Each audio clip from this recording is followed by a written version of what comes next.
사랑하는 여러분, 우리 신년도에 다시 마가복음 강의를 이어가도록 하나님이 오늘 마가복음 말씀을 주십니다. 신약성경 62쪽 마가복음 6장 14절부터 29절까지의 말씀을 오늘 우리에게 주시는 말씀으로 받겠습니다. 우리 세일의 기도회 때 해보니까 딱 좋던데요. 같이 한 목소리로 또박또박 합독했으면 좋겠습니다. 14절부터 29절까지입니다. 같이 읽겠습니다. 시작. 이에 예수의 이름이 드러난지라 헤롯 왕이 듣고 이르되 이는 세례 요한이 죽은 자 가운데서 살아났도다. 그러므로 이런 능력이 그 속에서 일어나느니라 하고, 어떤 이는 그가 엘리야라 하고, 또 어떤 이는 그가 선지자니 옛 선지자 중에 하나와 같다 하되, 헤롯은 듣고 이르되 내가 목벤 요한 그가 살아났다 하더라. 전에 헤롯이 자기가 동생 빌립의 아내 헤로디아에게 장가든 고로 이 여자를 위하여 사람을 보내어 요한을 잡아 옥에 가두었으니, 이는 요한이 헤롯에게 말하되 동생의 아내를 취한 것이 옳지 않다 하였습니다. 헤로디아가 요한을 원수로 여겨 죽이고자 하였으되 하지 못한 것은 헤롯이 요한을 의롭고 거룩한 사람으로 알고 두려워하여 보호하며 또 그의 말을 들을 때에 크게 번민을 하면서도 달갑게 들음이르라. 마침 기회가 좋은 날이 왔으니 곧 헤롯이 자기 생일에 대신들과 천부장들과 갈릴리의 귀인들로 더불어 잔치할세. 헤로디아의 딸이 친히 들어와 춤을 추어 헤롯과 그와 함께 앉은 자들을 기쁘게 한지라. 왕이 그 소녀에게 이르되 무엇이든지 내가 원하는 것을 내게 구하라, 내가 주리라 하고, 또 맹세하기를 무엇이든지 내가 내게 구하면 내 나라의 절반까지라도 주리라 하거늘, 그가 나가서 그 어머니에게 말하되 내가 무엇을 구하리까? 그 어머니가 이르되 세례 요한의 머리를 구하라 하니, 그가 곧 왕에게 급히 들어가 구하여 이르되 세례 요한의 머리를 소반에 얹어 곧 내게 주기를 원하옵나이다 하니, 왕이 심히 근심하나 자기가 맹세한 것과 그 앉은 자들로 인하여 그를 거절할 수 없는지라. 왕이 곧 시병 하나를 보내어 요한의 머리를 가져오라 명하니, 그 사람이 나가 옥에서 요한을 목 베어 그 머리를 소반에 얹어다가 소녀에게 주니, 소녀가 이것을 그 어머니에게 주니라. 요한의 제자들이 듣고 와서 시체를 가져다가 장사하니라. 아멘. 오늘은 복음의 언쟁반에 담긴 순교의 금사과, 복음의 언쟁반에 담긴 순교의 금사과라고 하는 제목 가지고 하나님의 말씀을 받고 같이 은혜를 나누고자 합니다. 이 말씀은 하나님의 말씀입니다. 아멘. 우리 한번 앞뒤 좌우로 말씀의 은혜 많이 받으세요. 한 번만 인사 한 번 더 하겠습니다. 말씀의 은혜 많이 받으세요. 네, 잘 되고 있습니다. 기도하면 더 잘 됩니다. 한 번만 더 인사할게요. 잘 되고 있습니다. 기도하면 더 잘 됩니다. 아멘. 우리 공금주 성도님도 오셨고 윤소연 성도님도 온 가족이 다 오셨네요. 감사합니다. 여러분, 오늘 본문은 예수님의 오실 길을 준비했던 위대한 기독교의 한 지도자, 요단강에서 복음을 외친 예수 그리스도가 우리 인생의 모든 문제를 해결하시는 복음임을 외쳤던 세례 요한의 죽음과 관련된 이야기입니다. 여러분도 읽으셨겠지만 이런 내용이 성경에 있다니, 사람이 이렇게 어이없이 죽을 수 있나, 뜬금없다, 이런 느낌을 가지실 수도 있겠는데, 이 어이없는 사람의 편에서 또 세상의 평가대로 하면 뜬금없는 어이없는 죽음일지라도 하나님은 이렇게 보신다는 겁니다. 복음의 언쟁반에 담긴 순교의 금사와 같은 사람이었다. 사랑하는 여러분, 2025년을 시작하면서 여러분의 눈으로 보이고 입으로 평가하는 여러분 자신과 자녀, 남편, 아내, 가정, 그리고 이 세상을 다 믿지 마시기 바랍니다. 우리 인간은 눈에 보이는 것을 절대적인 것으로 믿고자 하는 오류에 많이 빠지는 것을 수많은 현자들이 지적을 했다는 것을 기억하셔야 합니다. 특별히 성경은 인간이 마음이 심히 부패했다고 예레미야서 이미 말씀하고 있습니다. 죄로 인하여 눈에 보이는 것도 생각하는 것도 마음에 떠오르는 모든 감정도 이게 다 부패했어요. 그래서 어떤 좋은 것도 좋은 것으로 느끼기보다 안 좋은 것을 먼저 느끼고 좋은 선한 것도 선한 것으로 안 보려고 하는 의심과 또 수많은 잘못된 그런 시선들이 있다 하는 것을 기억하셔야 합니다. 중요한 건 뭐냐? 중요한 건 하나님의 시선으로 보는 것입니다. 하나님의 평가가 어떠냐 하는 것을 보고 노아와 아브라함과 모세와 다윗과 다니엘과 또 역사 가운데 나타난 많은 사람들이 따라하십시다. 믿음과 인내, 믿음을 지키고 인내를 지켰던 것처럼 우리도 하나님의 시선으로 하나님의 평가를 기대하면서 믿음을 지켜야 하는 것입니다. 인내로 기다려야 하면 하나님께서 그 삶을, 그 역사를 복되게 하셔서 기쁨으로 단을 거두게 하시는 것입니다. 올 한 해는 우리 모든 성도님들이 제가 바라기에는 작년보다 또 이전보다 더 행복하고 즐거운 일이 많이 생기는 새해가 되기를 예수님의 이름으로 축복합니다. 그런데 이처럼 우리 안에는 마음의 문제가 있다는 게 이게 문제입니다.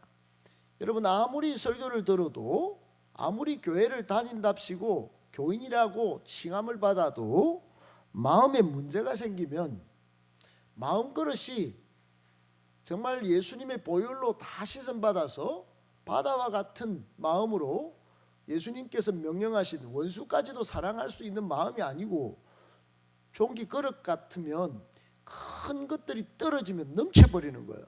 담지 못하고 깨끗한 그릇이 못 되면 디모데서에 말씀하는 것과 같이 쓰임받지를 못하는 거예요. 쓰임받지를 못하는 거예요. 그래서 여러분, 마음의 문제를 먼저 2025년도에 복 받기 전에 해결하실 수 있게 되기를 축복합니다. 마음의 그릇을 깨끗이 비워야 한다는 것 꼭 기억하시기를 바랍니다. 세상은 잠시 잠깐 지나가는 거예요. 여러분, 아무리 오래 살았던 사람들도 그 시간을 지나고 봤을 때 잠시 잠깐 지나간다고 말하고 가지 않습니까? 얼마 전에 존경하는 미국의 대통령 지미 카터가 세상을 별세했습니다. 수많은 권력자들이 그 앞에 와서 머리를 조아리는 것을 제가 보았습니다. 공화당이든 민주당이든 다 나와서 지미 카터의 길과 그를 숭배하고 추앙하는 수많은 사람들의 조사를 다 들었습니다. 잠시 잠깐 지나는 세월 속에 일어났던 수많은 마음의 감정 폭발로 인하여 나라가 나뉘고 당이 나뉜 것을 안타까워하는 모습들이 있었습니다. 여전히 째려보고 뒤로 안 쳐다보는 그런 모습도 있긴 했지만 그런 모습을 보면서 더더욱 느끼는 건 잠시 잠깐 지나는 세월 가운데 왜 저렇게 하지 하는 생각뿐이었습니다. 여러분, 우리 마음에 죄로 인하여 생긴 수많은 쓴뿌리와 상처들 해결하셔야 하나님으로부터 신령한 하늘의 은혜도 들어오고 세상의 복도 많이 받을 줄 믿으시기를 축복합니다. 내 마음의 그릇을 깨끗하게 비우고 또 있는 뭐하는 찌든 때를 씻어내고 그릇을 키워내야지만 하나님의 크신 복도 받아 누려서 인생의 반전도 이뤄내고 또 역전도 이뤄내는 역적인 그런 사람들이 역전의 사람들이 되는 것입니다. 사랑하는 여러분, 이 모든 것을 가능케 하는 것이 복음입니다. 복음이에요. 그래서 유대 역사 가운데 하나님께서 세례 요한을 보내주신 거예요. 요단강에서 회개하라. 하나님의 나라가 가까이 왔다. 지금 마음 그릇을 비우고 마음을 잘 씻어내서 이제 하나님의 나라를 오게 하시는 예수님을 빨리 잘 영접해야 한다. 이게 하나님 아버지의 마음이고 여러분이 다시 살게 되는 길이고 회복의 뉴 스타트다. 이렇게 말한 거예요. 여러분 2025년을 시작하면서 2000년 전에 세례 요한이 요단강에서 설교했던 내용이 지금 똑같은 내용이에요. 이처럼 우리 마음에 진정한 회개, 예수 그리스도의 보혈로 씻고 하나님 나라의 무궁무진한 복과 은혜를 받아 누리는 저와 여러분이 되었으면 참 좋겠습니다. 우리 주님과 동행하면서 하나님이 기뻐하시는 일만 잘 했다가 마지막에 하나님 앞에 섰으면 좋겠습니다.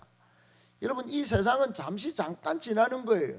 그러니까 눈에 보이는 것만 바라보시고 그것이 전부인 것처럼 살면 그게 어리석은 겁니다. 그게 미성숙한 거예요. 영적으로 그렇다 하는 겁니다. 성경에서 말할 때 영적으로 성숙한 사람, 아주 제대로 신앙생활 하는 사람은 영원한 것을 볼 줄 아는 거예요. 영원한 하나님 나라를 볼 수 있어야 합니다. 영원한 세계 하나님의 나라를 보고 그 영원함을 가져다 주시는 영원하신 하나님을 가치 있게 섬기는 거예요. 할렐루야.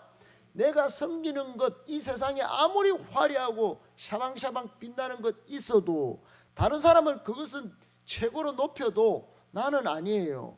나는 영원한 가치를 추구할래요. 복음으로 주어지는 예수 그리스도 주어지는 참 평안과 기쁨을 나는 붙잡고 갈래요. 그 길을 따라갈래요. 이렇게 말씀하시고 그 길 따라가는 저와 여러분 되기를 축복합니다. 지금의 길이 전부가 아니에요. 마지막 길을 준비하고 마지막 때를 잘 준비하고 기다리는 삶이 올 한 해 2025년이 되기를 축복합니다. 세상 사람들은 눈앞을 보고 달릴 겁니다. 마치 아프리카의 스프링복처럼 달리고 경쟁해서 나는 풀을 뜯어먹으려고 달리는데 나중에는 뭐가 뭔지 모르고 달리다가 절벽 낭떠러지 아래로 떨어져 죽는 거예요. 우리는 영원한 하나님 나라를 바라보고 영원한 복음을 붙들고 살아가는 존재이니 여러분 미성숙한 세상 사람들처럼 하지 아니하고 성숙한 하나님 나라 사람들 다 되시기를 축복합니다. 아멘. 오늘 본문에 이 삶을 잘 보여준 대표적인 사람이 세례 요한이에요. 이 세례 요한의 이야기를 저는 오늘 한 4가지로 정리해서 교훈을 받고자 합니다. 첫 번째 교훈은 이것입니다. 같이 한번 읽겠습니다. 시작. 기독교의 역사는 순교의 역사입니다. 순교의 피가 흐른 땅에서 기독교의 복음이 꽃을 피운 것입니다. 여러분 한국 기독교는 초반부터 핍박이 심했습니다. 물론 서구의 기독교도 마찬가지였습니다. 우리나라 초기에 천주교가 핍박의 대상이었습니다. 조선 정부가 천주교의 존재를 알게 된 건 1785년 서울 명동에 김범우라고 하는 사람 집에서 이벽 씨가 예배를 인도하면서 발각이 되었습니다. 이때 조선 정부는 이벽, 이승훈, 정약전, 정약용과 같은 집입니다. 그 훈방을 했지만 이 김병우는 굉장히 심한 고문을 했습니다. 고문을 해도 말을 안 듣자 유배를 보냈는데 요 인근 밀양입니다. 밀양에 가면 그 성지가 만들어져 있어요. 여기서 김범우는 참수지였는데 우리나라 최초의 순교자가 되었습니다. 이때부터 정부는 천주교를 사학으로 규정했고 사악한 학문이다. 그러면서 서구에서 들어오는 모든 서적과 성경을 수입을 금했습니다. 1839년부터 대원군이 집정하면서 천주교를 아주 많이 박해했는데 이 박해하는 중에도 신도가 17,577명, 그 당시 숫자로는 엄청나게 증가한 겁니다. 그런 점에 김대건 신부가 우리 여기 대구에도 김대건 성당도 있지만 김대건을 생각하는 학교도 고등학교도 있지요. 김대건 신부가 한국 최초의 신부가 되었고 1848년에 신도 11명과 함께 순교를 당했습니다. 그때 목이 잘렸는데 목이 잘려 죽었다. 그래서 절두산 성지로 지금 꾸며져 있습니다. 어쨌든 여러분, 한국의 기독교는 천주교부터 이 기독교 개혁교회까지 계속 참수되고 목이 잘리고 십자가에 달리고 화형을 당하고 순교의 위에 교회 역사가 있는 거예요. 그래서 마틴 루터는 종교개혁을 하면서 목숨을 걸었던 마틴 루터는 이런 말을 남겼습니다. 같이 한번 읽겠습니다. 시작. 순교자의 피는 교회의 씨다. 교회는 피 흘림이 없이 존재할 수 없다. 그 까닭은 교회의 원수인 사탄이 기만자이고 살인자이기 때문이다. 여러분, 교회를 말살하려고 교회를 이간질하고 교회가 하나 되지 못하게 분열되게 소멸되게 만들려고 수도 없이 공격하는 존재가 마귀이기 때문에 마귀는 계속 죽이면서까지 그렇게 하는 거라는 거예요. 마틴 루터가 또 이런 말도 남겼습니다. 이 세상에 완전히 순결하고 정화된 교회를 바라는 사람들과는 고별하라. 헤어지라는 거예요. 이들에게서 확실한 것은 그들이 교회를 원하지 않는다는 거다. 세상의 형태와 외모는 낙원과 같지만은 참 교회는 세상의 눈으로 보면 누추하고 모양도 없고 그리낌이 된다. 그러나 하나님 앞에서는 귀중하고 애호받고 높이 평가를 받는다. 제사장 아론은 성전에 나타날 때 장식품과 부유한 자태를 가지고 향기를 품으며 영광스럽게 나타났으나 그리스도는 가장 천하고 보잘것없는 모습으로 나타났다. 여러분, 예수님의 피값으로 교회가 세워진 줄 믿습니다. 이 교회의 주인은 예수님이세요. 예수님이 이 교회를 지금 지키고 지금 마지막 때까지 이루어 가실 것입니다.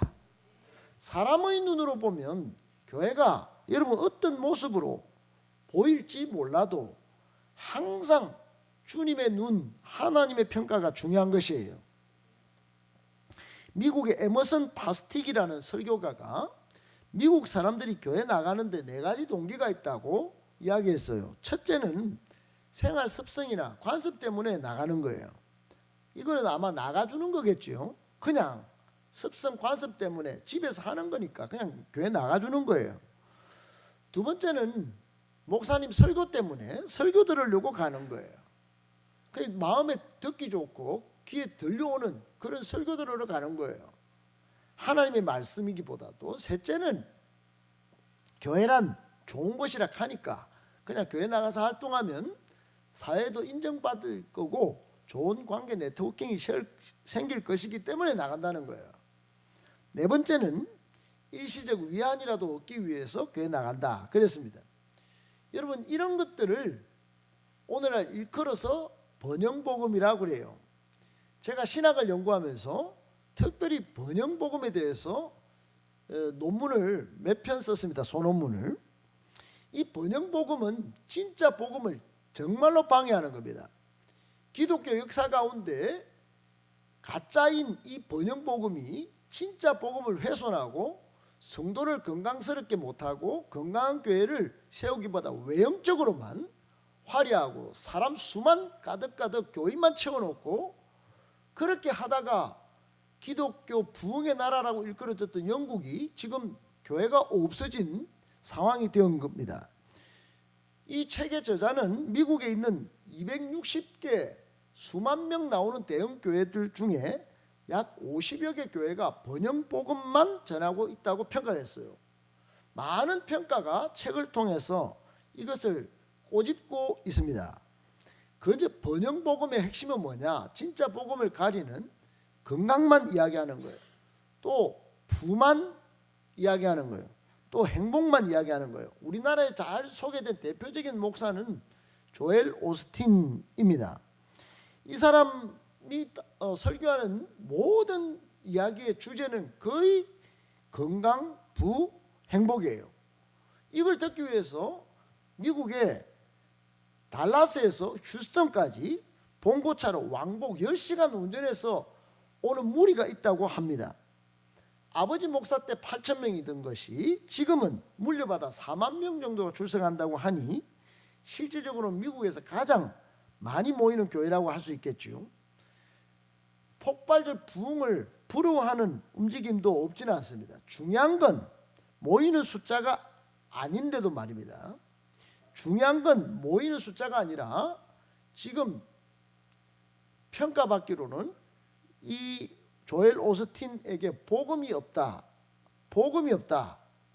여러분, 기독교가 아닌 것이에요. 이 번영복음은 신사고 운동이라고, 마음에서 우리 마음이 막 되면 다 된다, 이렇게 말을 하는 겁니다. 여러분, 마음 먹기에 달렸다 그러는 거예요. 한마디로 다르게 말하면 여러분, 번영복음은 예수 믿으면 다 그냥 이 세 가지 다 가질 수 있다, 이렇게 말하는 거예요. 기독교 진짜 복음은 그렇지 않습니다. 여러분, 예수님을 통해서 하나님의 주권 속에 들어가는 것이 진짜 복음입니다. 우리 주님의 다스림을 받는 거예요. 내가 내 주인인세 하고 사는 게 아니에요. 내 인생의 주인과 우리 가정과 이 교회와 이 나라의 주인은 주님이십니다. 예수 그리스도의 피값으로 이루어지는 하나님의 나라를 우리는 기대하는 것이에요. 그것을 만들어가는 교회를 만드는 데 있어서 외형이 4만 명이 모이지 않다 하더라도 그런 꿈을 꾸고 그 일을 위해서 대가 지불을 하는 교회가 건강한 교회고 건강한 성도인 줄 믿으시기 바랍니다. 교회는 죄로 죽었던 우리를 살리신 하나님의 은혜 속에서 예수 그리스도를 발견하는 게 중요한 거예요.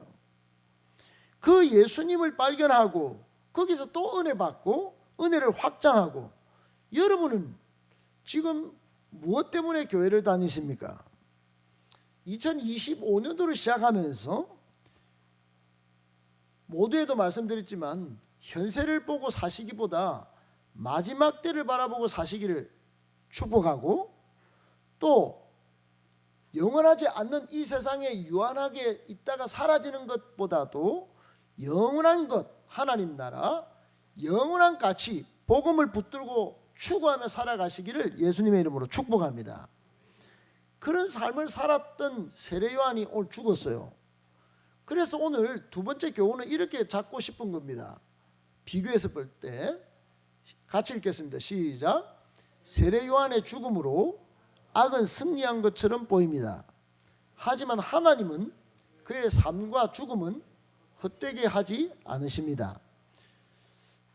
여러분, 예수님은 당시에 가장 위대한 여자가 낳은 인물 중에 가장 위대한 인물로 세례 요한을 꼽았어요. 신약 성경 복음서에서 예수님과 동시대 살았던 인물 중에 가장 중요한 인물로 거명되는 사람도 세례 요한입니다. 당시 경건하게 살려고 하던 사람들은 전부 빈부귀천을 가릴 것 없이 모두 요단강에서 세례를 받았는데 예수님도 세례를 받았어요. 기독교가 하나님의 아들이자 그리스도로 믿고 있는 예수님이 이 세례 요한에게 세례를 받았다는 거 참 별로 자랑스러울 게 없는데도 이 복음서, 즉 마태복음, 마가복음, 누가복음, 요한복음 전부 다 이 사실을 안 숨겨요. 세례 요한한테 예수님이 세례를 받았다는 걸 안 숨긴다 이 말입니다. 그것은 명백한 사실일 뿐만 아니라 이 세례 요한이 뭔가 하나님 나라를 이루는 일에 있어서 예수님의 구원 역사에서 매우 중요한 사람일 것이다, 이걸 드러내 주는 거예요. 증명해 보여주는 거예요. 그 사실이 오늘 내용인 것입니다. 오늘 본문은 사실 끔찍한 이야기예요. 그 지역의 왕이 헤롯 대왕의 큰 아들인 헤롯 안티파스입니다. 성경에는 그냥 헤롯이라고 그래요. 그는 이복 동생이니까 배다른 동생이죠. 헤롯 빌립의 아내였던 헤로디아와 재혼을 합니다. 고대 왕실에 이런 일들이 심심찮게 일어났는데 아마도 헤롯이 이 헤로디아에게 마음을 뺏긴 건지 아니면 거꾸로 헤로디아가 주도적으로 남편인 헤롯 빌립을 버리고 이혼하고 이 헤롯 안티파스가 뭔가 정권을 잡을 건가 싶어갖고 재혼한 건지 아니면 정략적으로 서로 이해타산이 맞아떨어진 건지는 확인할 길이 없지만 어떻든 당시 유대 백성들 못마땅하게 여기면서도 왕실에서 벌어지는 일이기 때문에 드러내놓고 비판하기 어려웠어요. 그런데 요한은 달랐습니다. 마가복음 6장 18절에 보면 요한은 이 헤롯 안티파스에게 동생의 아내를 취하는 것은 옳은 일이 아니에요, 이렇게 직언을 합니다. 헤롯의 심기를 아주 불편하게 만들었다 이 말입니다. 이게 목숨을 거는 일이었어요. 요한의 비판을 헤롯보다는, 근데 오늘 본문에 잘 읽어보시면 아시겠지만 눈치를 딱 채시겠지만 헤로디아가 꽃같게 여기는 거예요. 헤롯은 이 요한을 보호하려고 그래요. 마치 빌라도가 예수님을 보호하려고 한 것처럼. 19절에 따르면 헤로디아가 요한을 원수로 여깁니다. 요한이 헤로디아를 직접 비판한 게 아닌데도 말이에요. 이 그녀가 앞장서 가지고 요한을 죽이겠다고 난리를 치는 거예요. 아마도 본문에는 등장하지 않지만 이 헤로디아는 남편을 들들들들 볶았을 것 같아요. 요한을 안 죽이면 내 보따리 싸겠다, 내 진짜 니하고는 안 되겠다, 이랬을지도 모르겠어요. 내가 니한테 시집 와준 거는 저쪽에 처리하고 와준 건 지금 이런 걸 들으려고 온 게 아니다, 막 그러면서. 여러분, 헤롯의 입장이 얼마나 난처했겠어요. 요한을 죽여버리라는 이 아내 헤로디아의 요구를 모른 척 할 수도 없고, 그렇다고 마음 깊이 두려워하면서 존경하고 있는 이 요한을 죽일 수도 없고, 이게 헤롯의 딜레마예요. 여러분도 그런 상황이 얼마나 많습니까? 여러분, 아내 사랑하지 않고 남편 사랑하지 않고 결혼했습니까? 아니잖아요. 자녀를 사랑하지 않고 자녀를 안 키운 게 아니잖아요. 젖 먹이고 다 그 생고생하면서 아이들을 학비 다 보내고 하셨잖아요. 그런데 이게 말을 안 들으면, 이게 내 뜻대로 안 되면, 이게 인생의 딜레마가 여기에 다 숨어 있는 거예요. 헤롯도 마찬가지였어요. 그는 정치인이기 때문에 요한에 대해서 유대 민중들의 여론을 무시할 수도 없었어요. 자칫하다가는 폭동이 나니까. 그는 일단 세례 요한을 감옥에 가두는 수준에서 마무리하려고 했어요. 일을 끝내려고. 그래서 여보, 당신 마음 풀리면 이제 풀어줍시다, 이래 마음을 이제 말을 하려고 마음을 먹었을지도 몰라요. 근데 이상하게 일이 꼬여요. 헤롯의 생일이 되었습니다. 왕의 생일이기 때문에 왕궁 내외 기빈들이 다 모였어요. 연예 기획사가 다 동원돼가 큰 축제를 벌였을 것 같아요. 한창 잔치 분위기가 막 무르익은 순간 헤로디아가 나온 게 아니고 헤로디아의 딸이 오는 거예요. 나비처럼 나풀거리며 무대 중앙에 등장해서 춤을 추는데 얼마나 잘 추는지. 여러분, 헤롯의 조카였지 않겠습니까? 근데 헤로디아와 재혼한 뒤로는 딸로 부르는 그 아이가 나와서 공주가 춤을 추는데, 이게 당시 예법에는 안 맞는 일인데 대개는 전문 무희들이 춤을 췄거든요. 그 관능적인 몸짓으로 막 남자를 꼬시듯이 춤을 추는데 이 공주가 나와가 막 그렇게 하니까 전부 다 입을 딱 닫고 그냥 이렇게 보고 있었을 거예요. 이게 분명히 헤로디아가 일부러 딸을 보낸 게 틀림없을 겁니다. 갑작스럽게 공주의 춤이라는 파격적인 이 퍼포먼스를 벌이는 이게, 여러분, 그러니까 사람들이 입을 딱 닫고 있다가 이 왕후가 보내서 이렇게 됐다, 그러니까 막 일부러 막 박수치고 하하 웃고 막 크게 절고 했을 거예요. 헤롯은 소녀에게 무엇이든지 원하는 게 있으면 다 말해라, 내가 나라의 절반이라도 주겠다, 큰 소리를 빵빵 칩니다. 기껏해야 로마에서 만든 최고급 가죽신 그 인형, 아프리카에서 잡아온 아기 원숭이 한 마리를 원할 거라고 생각했을지도 모르겠어요. 그러니까 뭔가 주긴 주는데 최고급 가죽신이든지 뭔가 뭐 뭐 반지든지 아니면 머리 핀이든지 뭐 상아로 만든 뭐 어떤 뭐 그런데 이게 아닌 거예요. 여러분 오늘 본문에 보셨잖아요. 갑작스럽게 이야기가 이상하게 벌어지면 큰일이 돼버려요.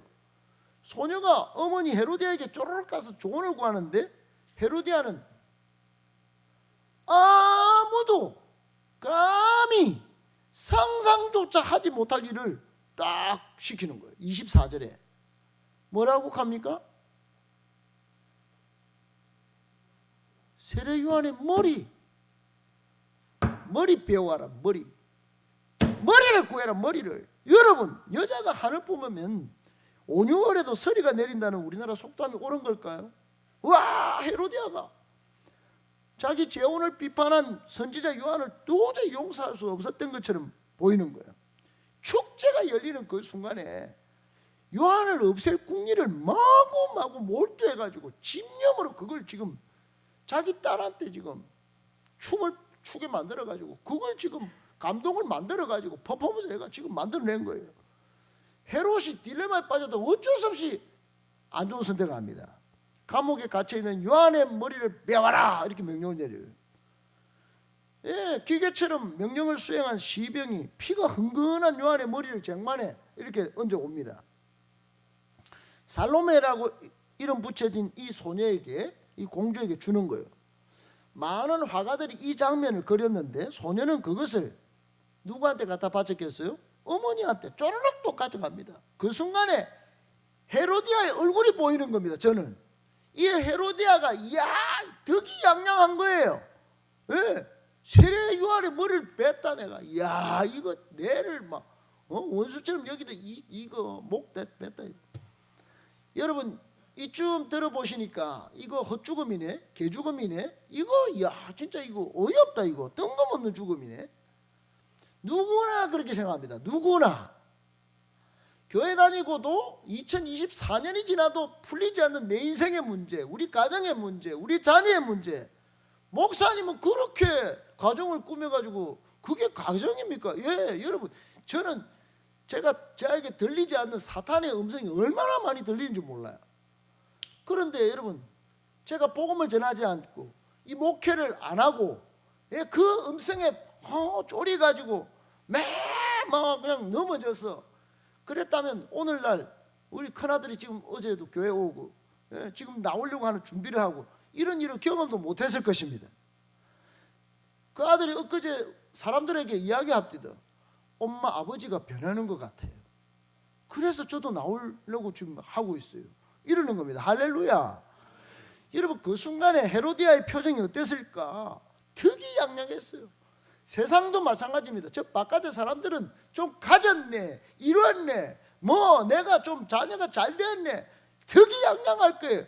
네 애는 뭐하냐 지금, 너그 가정 꼬라지는 뭐냐 이게. 여러분 그렇게 할 거예요. 그게 다가 아닙니다. 여러분 그게 다가 아니에요. 따라합시다. 그게 다가 아니다. 여러분 세례 요한의 죽음으로 악은 승리한 것처럼 보여요. 하지만 하나님은 그의 삶과 죽음이 헛되지 않다라고 보신 거예요. 그래서 오늘 세 번째 교훈은 이렇게 같이 한번 보기를 원합니다. 세 번째 교훈 말씀 시작. 세례 요한의 죽음은 복음의 언쟁만에 담긴 순교의 금사과처럼 고귀한 죽음이며 초기 복음 전파의 중심 내용인 예수님의 죽음과 부활을 암시하고 있습니다. 아멘 아멘. 여러분 시체말로 요즘 어린 아이들이 쓰는 표현으로 이거 개죽음입니다. 개죽음. 복음 전해봤자 무슨 소용이 있습니까? 교회 다녀봤자 무슨 소용이 있습니까? 미리 죽어 불거 뭐. 여러분 그게 아니라는 거예요. 왜 복음서에 이 이야기를 오늘 샌드위치 같이 마가복음에, 성경 복음서는 마가복음이 먼저 기록했습니다.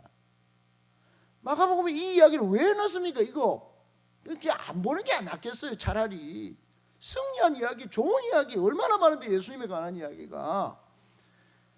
여러분 마가복음 이 기자는 한 사람의 일생에 관해서 예수님의 부모님보다 또 다른 제자들의 일생보다 훨씬 비중 있게 이 이야기를 다루고 있어요. 왜 세례 요한의 죽음을 이렇게 자세하게 보도하는가? 이게 오늘 우리가 2025년을 살아가면서 어떤 삶을 살아야 되는지 내가 눈앞에 보이는 것으로 사람을 평가하고 교회를 평가하고 이 하나님 나라를 보고 있는지 아닌지를 제대로 보고 여러분 다시금 신앙을 재무장할 수 있게 되기를 축복합니다. 세례 요한은 이런 겁니다. 마가가 볼 때 이 복음 전도에는 순환이 따른다. 첫 번째는 순환이 따른다는 거예요. 화면을 좀 넘겨. 순환이 따른다. 하지만 여러분 오늘 헤롯이 뭐라 합니까? 이거 세례 요한이 부활했다 이거. 내가 죽였지 않냐. 앞부분에 보면 그래요. 사람을 착각하게 만들 정도로 세례 요한은 대단한 어떤 그런 사람이에요. 영향력의 사람이에요. 순환으로 이 사람이 괴로움을 당했지만 사람들로 하여금 와 예수 믿으면 능력자네 저거. 능력 있네. 이런 것들을 영향을 준 삶이 세례 요한의 삶이라고 복음서는 기록하고 우리에게 기억시키고 있다는 겁니다. 두 번째는 초기 기독교는 세례 요한을 예수님의 순환의 선구자로 간주했어요. 여러분 예수님의 죽음이 우리에게 얼마나 엄청난 영향을 끼쳤습니까? 그분의 십자가 죽음으로 또 부활을 하심으로 우리는 죄는 죽고 예수님으로 통하여 다시 영생을 얻게 된 줄로 믿습니다. 이걸 선구자로 보여준 사람이 세례 요한이라는 거예요. 그렇기 때문에 이렇게 귀중하게 다루고 이렇게 많이 언급한 거예요. 여러분 마태복음 3장 3절에 보면 이게 예언이 되어 있어요. 예언이 되어 있는데 그는 선지자 이사야를 통하여 말씀하신 자라. 일렀었대 광야에 외치는 자의 소리가 있어 이르되 너희는 주의 길을 준비하라. 그가 오실 길을 곧게 하라 하였느니라. 한 사람이 세례 요한이에요. 예수님의 선구자로 살 사람이 세례 요한이다 이 뜻입니다. 사랑하는 여러분, 세례 요한과 예수님은 죽음에서 공통적인 모습을 많이 보여요. 전부 복음을 위해서 하나님 나라를 위해 외치다가 죽어요. 여러분 우리는 복음 영원한 하나님 나라를 붙잡고 살기보다 이걸 가장 가치 있게 우선적으로 보고 살기보다 붙잡고 살기보다 유한하고 세상 사람들이 좋아하는 걸 그거 붙들고 그거 좀 모자라면 억울하다. 그게 조금 뭐 뺏기면 내 죽겠다 이러고 삽니다. 요한은 그렇지 않았어요. 예수님도 그렇지 않았습니다. 여러분 이렇게 예수님도 죽이고 요한도 죽인 것이 인류의 역사입니다. 선지자도 제거되고 하나님의 아들도 제거되었어요. 악의 승리예요. 여러분 악은 다 승리했습니까? 지금도 바깥에 악이 승리하는 것 같아요. 그러나 여러분 절대로 눈 감고 그 소리만 귀에 들으시면 안 됩니다. 예수님이 십자가로 승리하십니다. 우리에게도 그 십자가의 승리가 내 승리가 되게 하십니다. 이게 복음입니다. 이걸 우리가 들어야 되고 우리도 세례 요한처럼 이런 삶을 살도록 지금 주님이 이 말씀을 신년도에 주시는 거예요. 그래서 네 번째 교훈은 이겁니다. 요거 정리하고 오늘 말씀을 좀 정리할까 합니다. 다 같이 읽어봅니다. 시작. 악이 승리한 것 같은 중에도 하나님은 여전히 우리를 향한 약속을 실행 중이시며 십자가 복음으로 우리를 사망의 세계에서 생명의 세계로 이끌고 계십니다. 아멘. 여러분 2000년 전에 일어났던 이 악의 승리가 내하고 뭔 상관이 있노? 아니 세례 요한이 죽은 건 죽은 거지 내 살아가는 이라고 뭔 상관이고 이해가 됩니다. 충분히 제가 이해합니다. 여러분 그러나 복음서가 이 죽음을 기록하고 비중 있게 다뤘다는 점을 꼭 기억하고 하나님의 성령의 감동으로 기록된 이 성경 예수님의 죽음의 선구자로서 죽었던 세례 요한의 이 죽음이 악의 승리가 아니라 복음으로 우리를 통하여 나도 살고 가정도 살고 교회도 살고 민족도 살고 열방도 살리려는 하나님의 약속의 실행의 스타트라는 걸 꼭 기억하시기 바랍니다. 그 십자가 복음으로 우리도 사망의 세계에서 생명의 세계로 이끌고 계시다는 걸 한순간도 잊지 마시기를 바랍니다. 마가복음 이 오늘 세례 요한의 이야기가 주는 핵심 메시지는 사소한 것에 마음을 빼앗겨 참으로 중요한 복음을 알아보지 못하는 것은 인류 역사의 비극이고 개인의 비극이고 신앙의 비극이라는 사실입니다. 여러분 신앙생활도 마찬가지입니다. 세례 요한의 삶과 죽음, 예수님의 삶과 죽음이 내 신앙, 내 인생에 어떤 의미가 있는가, 가치가 있는가, 대부분은 관심이 없어요. 오늘 설교 듣고 가면 세례 요한이 또 잊어질지 모릅니다. 아무런 생각 없이 그냥 복 받고 마음 편하고 번영 복음에 빠져서 그렇게 살아갈 수 있어요. 그런데 여러분 갈라디아서 1장 8절에 사도 바울은 이런 복음에 빠져 살아가는 사람들에게 이런 말을 전했습니다. 그러나 우리나 혹은 하늘로부터 온 천사라도 우리가 너희에게 전한 복음, 십자가 복음 외에 다른 복음을 전하면 저주를 받을지어다 그랬어요. 여러분 오늘날 교회 복음이 많습니다. 진짜 복음을 전하는 자도 있고 번영 복음을 전하는 자도 있어요. 기복적이고 세속적이고 인본주의적으로. 그러나 반드시 저는 저주를 말할 수 없을 것 같아요. 하나님 앞에 섰을 때 그 번영 복음을 붙잡고 전한 사람들은 다 저주받을 것입니다. 여러분 참된 십자가 복음을 붙잡고 온 천하에 다니면서 만민에게 복음을 전파하다가 주님 앞에 서는 참된 생명의 복음, 믿음의 복음 붙잡고 살아가는 저와 여러분 되시기를 축복합니다.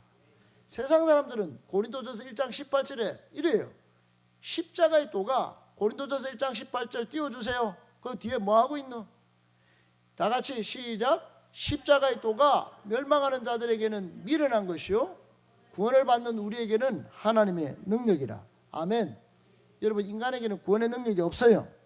개인으로서 인간도 그렇고 사회를 이루는 인간도 그래요. 인간 문명도 아무리 발전해서 비행기를 타고 다녀도 권력을 붙잡고 살아도 이 현대 사회가 지금 한국 이 사회가 얼마나 불안합니까? 그래서 한 영국 작가는 이 불안해하는 현대 사회를 불안은 욕망의 하녀다. 알랭드 보통이 그렇게 이야기했어요.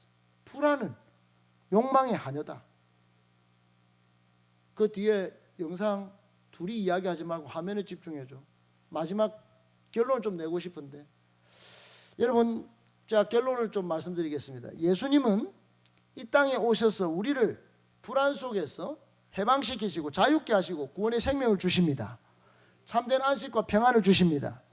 지금 세상은 겉으로는 세련된 것처럼 보여도 21세기 문명 역시 계속해서 선지자들의 목을 치고 하나님의 아들의 십자가에 처형할 계획을 세우고 교회를 갈라치게 하고 복음 없이 살 수 있다고 거짓 계략을 꾸미고 혹시 무민 그런 속이는 음모를 꾸미고 있습니다. 그렇게 자기 힘으로 살아보다가 소시민으로서의 무기력증에 빠지기도 하고 개인의 무사 안일에도 빠지기도 합니다. 이런 상황 속에서 우리는 어떻게 살아야 할까요? 그냥 세워라 가라. 2025년도 벌써 1월 중반이 지나고 있다. 여러분 이렇게 살아가시겠습니까? 저는 그렇게 되지 않기를 축복합니다. 오히려 이랬으면 좋겠어요. 세례 요한처럼 시작. 자기 희생을 감수하고 복음의 길에 서기를 축복합니다. 아멘. 또 한 가지 세례 요한처럼 시작. 악의 승리로 보이는 이 세상 안에 놓여 있음에도 불구하고 복음으로 충만한 삶을 살기를 축복합니다. 아멘 아멘. 세례 요한처럼 시작. 영적인 시선을 하나님에게로 돌리고 주님과 친밀한 관계를 맺어 가시기를 축복합니다. 마지막으로 세례 요한처럼 하나님의 존재, 하나님의 통치, 하나님의 섭리, 하나님의 약속, 하나님의 의와 평화의 눈을 돌리고 그렇지 않으면 참된 만족과 평안이 없음을, 참된 안식도 없음을 믿고 살아가시기를 축복합니다. 할렐루야. 아무쪼록 악이 승리하는 것 같은 이 세상 안에 놓여있지만 항상 복음 충만, 성령 충만하시기를 바라고, 그래서 이 죽음의 세계에서 빠져나와서 생명의 세계로 나아오고 생명의 공동체를 이루는 우리 멋진 몸된 교회 주인들, 또 하나님 나라 역사의 주역들 다 되시기를 예수님의 이름으로 축복합니다.